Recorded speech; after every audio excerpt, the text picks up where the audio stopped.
questionar o ministro por que, sabendo das intenções dos invasores de tomar o poder e de enfrentar as forças policiais, e a recomendação que o senhor fez ao GDF foi apenas de impedir a circulação de ônibus.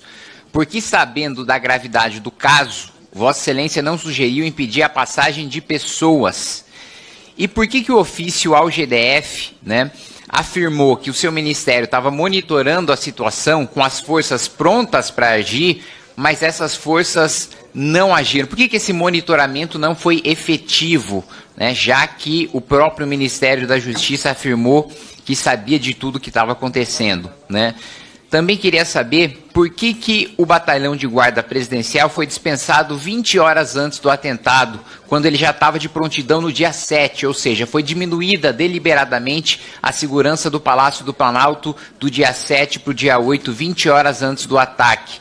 Para além disso, havia também a possibilidade da ativação do Plano Escudo, que permite também o uso de forças federais para preservar os prédios do Poder Executivo sem a necessidade da implementação da garantia da GLO, da garantia da lei e da ordem, né? E porque apenas no início da tarde, quando o confronto foi identificado, o Comando Militar do Planalto reenviou o pelotão por iniciativa própria, sem a participação de nenhum ministério, pelo próprio comando ter percebido da gravidade da invasão? Por que ele teve que tomar a iniciativa sozinho, se o próprio Planalto já sabia de tudo aquilo que ia acontecer? Esses são meus questionamentos, ministro. Bem, o ofício a que o senhor alude foi encaminhado ao GDF na noite do dia 7. Foram 2 ofícios, em verdade 3 ofícios, encaminhados na noite do dia 7. O senhor está olhando apenas um. Todos os outros ofícios que foram protocolados, por que no GDF? Porque nós não podemos fazer intervenção federal preventiva. O nosso governo respeita a Constituição. Então, nós não podemos passar por cima dos governadores. Eu já respondi isso ao senhor na CCJ, infelizmente depois o senhor fez uns vídeos na internet, dizendo que eu havia mentido, etc. Eu, olhando no seu olho, eu afirmo ao senhor que eu não sou do tipo que mente, nem para o senhor, nem para ninguém. Por isso que eu tenho altivez e coragem, porque meu escudo é a verdade, sempre. Então, a verdade que eu falei ao senhor na CCJ, eu estou repetindo aqui, ao senhor, olhando no seu olho. E espero que dessa vez o senhor não faça vídeo distorcendo as minhas afirmações. Em relação, portanto, àquele dia, todas as providências que me cabiam foram tomadas. A intervenção federal, inclusive, foi feita no momento certo, no momento constitucionalmente cabível. E, portanto, as providências do Ministério da Justiça, porque há uma confusão, deputado. As pessoas ouvem assim, Ministério da Justiça e Segurança Pública. Parece, e eu acredito que o senhor saiba que não é assim, que eu mando em todas as polícias do Brasil. Não é assim. O senhor sabe, creio que o senhor sabe disso. Existe um ordenamento jurídico, existe uma Constituição, existem leis, e por isso o procedimento correto é encaminhar o GDF. Inclusive a parte em que eu digo que a Força Nacional estava pronta a atuar, ela atuou sim. No momento que era cabível, no momento que era possível que ela atuasse. Em relação às perguntas sobre Exército, Forças Armadas, eu lamento ao senhor que eu não posso informar, porque está fora das minhas atribuições. Eu creio que o senhor sabe que as Forças Armadas não são vinculadas ao Ministério da Justiça, e creio que o senhor sabe que o GSI também não é vinculado ao Ministério da Justiça. Então, eu sou convidado para falar das minhas atribuições. Não que eu não queira falar, mas é que eu não tenho conhecimento. E eu só posso falar, na medida que o escudo é a verdade, eu só posso falar daquilo que eu tenho conhecimento.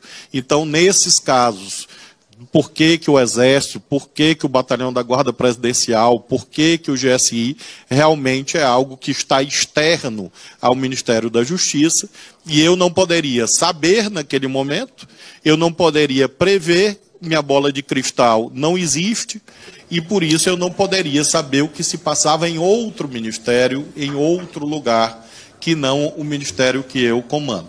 Então, afirma o senhor que todas as providências legalmente cabíveis foram tomadas naquilo que diz respeito às competências do Ministério da Justiça. Obrigada, ministro. Passo agora o deputado Kim para a sua réplica por 1 minuto.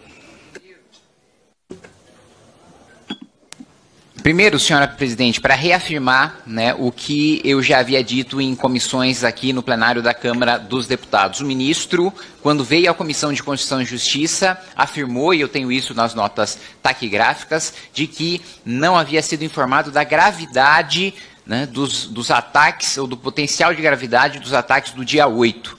E por isso eu reafirmo, nesse sentido o ministro mentiu. Ele recebeu, sim, do delegado-geral da Polícia Federal do Ministério da Justiça a intenção de enfrentamento das forças de segurança, a intenção de tomada de poder e a intenção de você ter o vandalismo nos 3 poderes. E, mais uma vez, eu não falei sobre intervenção federal em nenhum momento, né? O ministro desviou da pergunta que eu fiz, eu falei sobre o batalhão de guarda presidencial. E o outro ponto, eu perguntei também por que ele não fez a sugestão de bloqueio de circulação de pessoas. Ele falou, não foi um decreto, foram 3. Tá, mas por que nenhum dos 3 tinha um bloqueio de circulação de pessoas? Então, mais uma vez, o ministro não responde. Para concluir sua frase, deputado. Não responde e ainda diz que quem falta com a verdade sou eu, quando na realidade eu tenho as notas taquigráficas e eu tenho o documento do DG, que contrapondo um com o outro fica muito claro quem está dizendo a verdade. Obrigado, deputado. Ministro. Esse documento que o senhor publicou nas redes sociais como uma revelação sensacional, e eu nem entendi, porque já havia sido publicado na imprensa, e eu não entendi onde estava a revelação sensacional. É o documento que eu sempre afirmei que eu recebi, o único. Eu sempre disse. Por que eu sempre disse? Porque eu recebi e encaminhei à autoridade competente. No caso, o governador do Distrito Federal. Então, nada tem de sensacional desse documento. O senhor não é o autor de uma invenção ou de uma descoberta espetacular. Lamento informar isso a Vossa Excelência. E, neste caso, o que aconteceu? O documento do diretor-geral foi encaminhado ao governador. Outro ofício meu foi encaminhado e um terceiro ofício. E mais mensagem de WhatsApp. Tudo na mesma noite. E aí, quando houver um momento próprio, aí eu apresento tudo ao senhor. E, aliás, está fartamente documentado. Então, não há mentira, não há omissão, há só o sono dos justos e a verdade de quem caminha com ela ao lado. Em 33 anos de vida pública, graças a Deus, com a ficha limpa. E assim vai continuar.